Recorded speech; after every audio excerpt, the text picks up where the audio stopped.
আসসালামু আলাইকুম। ভালো আছেন? আলহামদুলিল্লাহ। এর আগে একবার আসছিলাম আপনাদের বাড়িতে, একটা ভিডিও করে নিয়ে গিয়েছিলাম। আপনি আর আপনার বৃদ্ধ স্বামী জি খাওয়া দাওয়া করেন, এই ঘরে থাকেন, ভাঙা ঘরে। কি আপনার স্বামী কোথায়?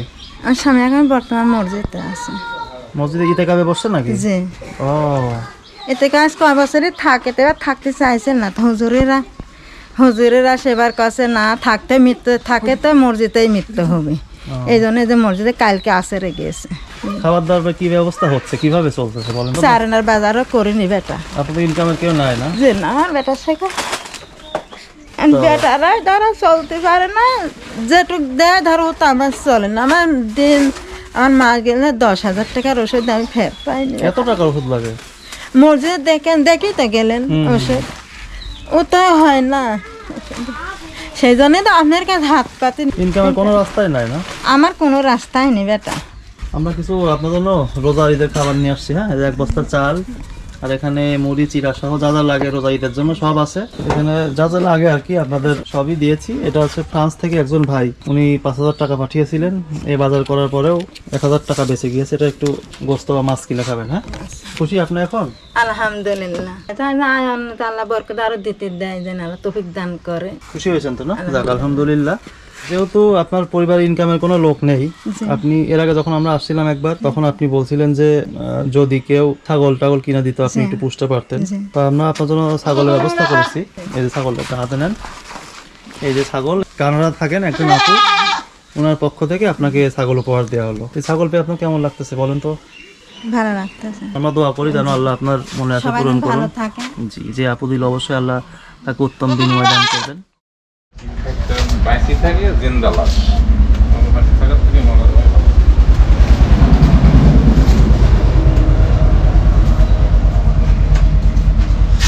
আসসালামু আলাইকুম ভাই, আপনার নাম কি? আমার নাম মোহাম্মদ পাখি খলিফা। আপনি আগে কি কাজ করতেন?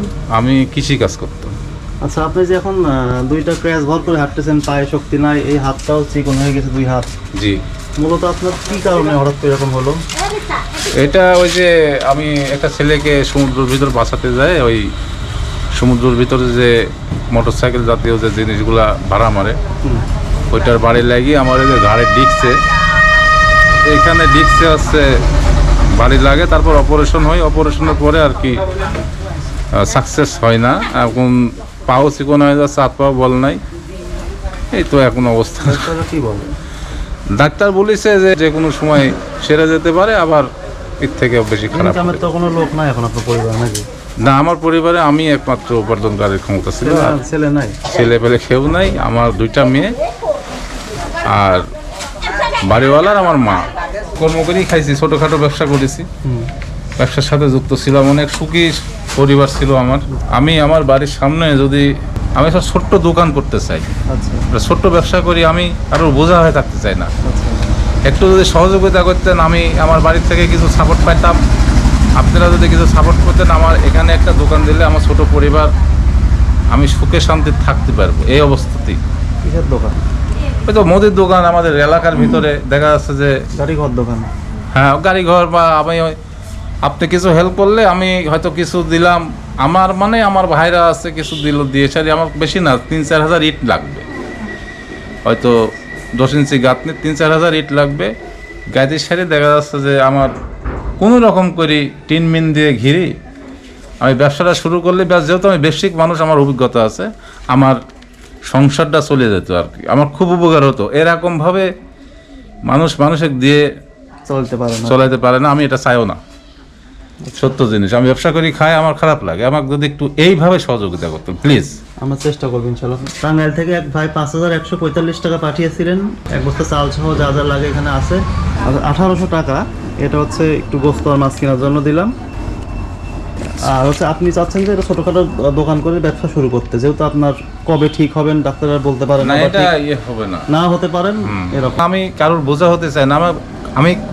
আমি বসলে আমার বেচা কিনা হবে। আমি ব্যাপক পরিচিত একটা ছেলে। আমার এলাকার ভিতরে যাই আমাদের প্রতিবেশী আছে, আমার মুখের দিক থেকে সবাই আমাকে হেল্প করবে ব্যবসার জন্য আর কি। আমার দোকানে সবাই সদাই খাবে। আমি একবার যদি দোকানটা দিতে পারি, আল্লাহর রহমতে আমি কারোর বোঝা থাকবো না। আর আমি চাই ওইটা। আমরাও এটাই চাই সবসময়, ঠিক যে আছে, কাউকে যেহেতু স্বাবলম্বী এটা আমি প্রতি মাসে খাবার দিয়ে তো কাউকে চালানো সম্ভব না। না আমার তো- সম্ভব না। আর আমরা ওটাই চাই যে কাউকে স্বাবলম্বী করে দিতে, আমরা এইভাবে কাজ করে থাকি ইনশাআল্লাহ। ভাই যদি আপনি যদি একটুখানি যদি দেখতেন যে ভাই আমি এটা দিলাম আর আপনারা এটা গুছান দিয়ে দুইটা অ্যাড করে একটা দোকান দিয়ে আপনি ব্যবসা শুরু করেন, এরকম হলে আমি সম্পূর্ণ আপনার থেকে ইয়ে করছি না, হয়তো আমার ভাইরা আছে, ভাইরা থেকে আমি কিছু নেব, আপনি যদি কিছু দেন যে ভাই আমি এটা দিলাম আর এটা দিয়ে আপনি দুইটা অ্যাড করে দেখেন কিছু করতে পারেন কিনা, তাহলে আপনারা আমার বাড়ির সামনে যে ফাঁকা জায়গাটা আছে আমার নিজের জায়গা, এবং দোকানটা দিলে এখানে চলবে, কারণ আমাদের এলাকার ভিতরে কোনো দোকান নাই। আল্লাহর রহমতে আমি ব্যবসা করে আগাতে পারবো ইনশাল্লাহ। আচ্ছা, আমাদের যারা দর্শক আছেন তারাই অবশ্যই আপনার সব কথা শুনলেন, ইনশাআল্লাহ একটা ব্যবস্থা হবে, ঠিক আছে? আমরা চেষ্টা করব। ঠিক আছে, যে ভাই আজকে বাজারগুলো তার জন্য দোয়া রাখবেন। জি ভাই, আপনাকে অসংখ্য ধন্যবাদ। আমার জন্য দোয়া করবেন, আপনার জন্য দোয়া করে আল্লাহ আপনাকে আরও আরও আরও দান করার তৌফিক দান করুন। আসসালামু আলাইকুম।